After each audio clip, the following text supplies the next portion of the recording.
Ladies and gentlemen, welcome back to another Jaymorz Collectibles.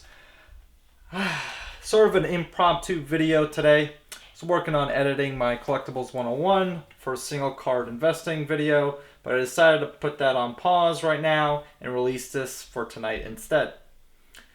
About 2 hours ago, I emailed Rudy from Alpha Investments explaining the absurd pricing of Arabian Nights' most hottest card for this evening, Bazaar of Baghdad.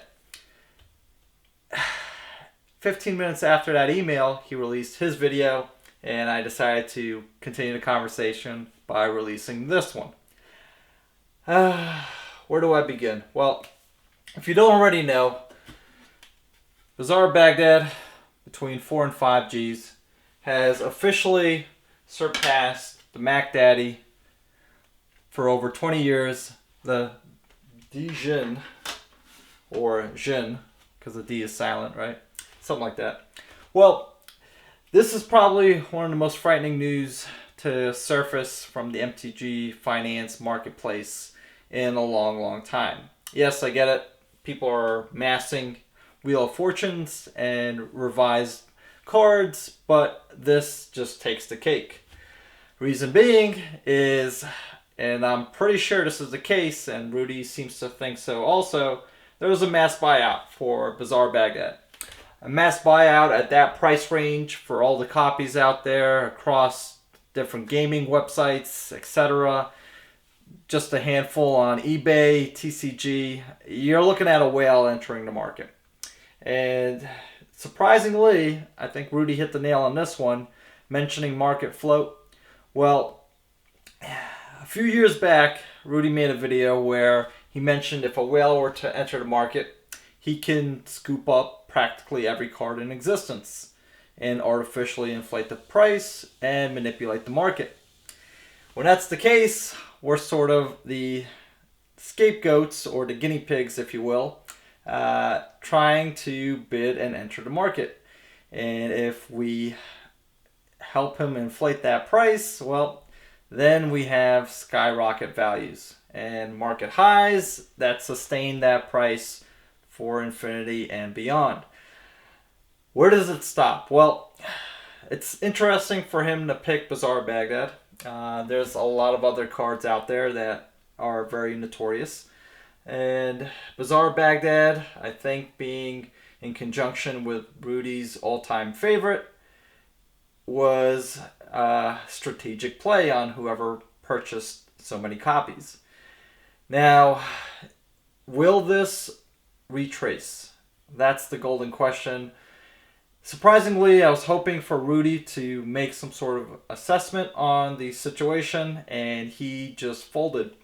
It's kind of hard to pinpoint a direction for the market, especially on this card or the market in general for cards priced at that price point. And it's quite alarming as well, because at this point, with how hot the market is right now, who's to say it can't go up? Back in 2020, pre-COVID, in the height of COVID actually, the card was about $800 to $900 tops. I mean, if you could get a deal for selling it for $1,000, you were considered lucky at that time. Now, it's just bananas. I mean, I'm on Facebook Marketplace. That's actually how I found out about the pricing before I contacted Rudy. And it is just quite staggering. Now, the other thing is, and a point that I actually want to sort of shed light on, because I don't think Rudy, he did a good job, but I think you can dig a little deeper. So with Star City, TCG, and all the other superstores out there, ABU, unloading such a position into collectors and investors was probably, again, like he said, the biggest mistake out there, the most life-changing mistake. Mistake because now we're at the mercy of people who want to get rich quick versus actual collectors and hobbyists of the game. So now, having no market float and having just one enter the market every now and then turns into an auction. So sort of like the MTG art marketplace, having a one of original painting always ends up being an auction versus just a buyout. This is because it's left to the eyes of the beholder to judge a price, a fair value for it.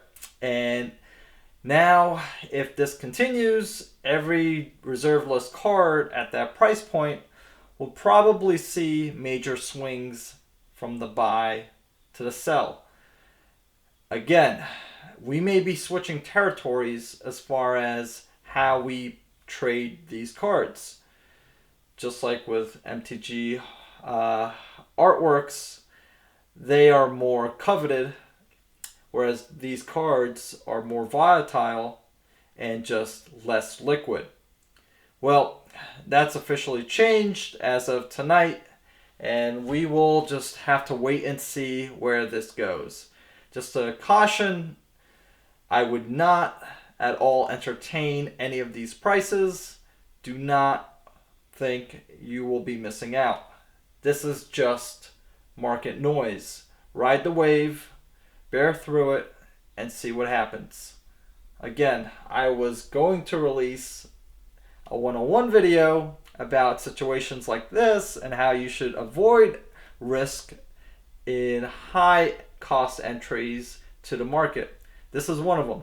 So if you were hoping for a Bazaar of Baghdad, I would just wait for just a stable moment in the market to sort of enter and get your position in. Right now, I would look elsewhere. I mean, Mistral Workshops at 2,000 is just, it's a bargain compared to where the market's going and all the noise. Wheel of Fortune's topping close to $1,000 when they were $10 almost a year and a half ago is absolutely ludicrous, but we shall see. We shall see. Thanks again for being an audience to be where we are right now, and I'll see you in the next video.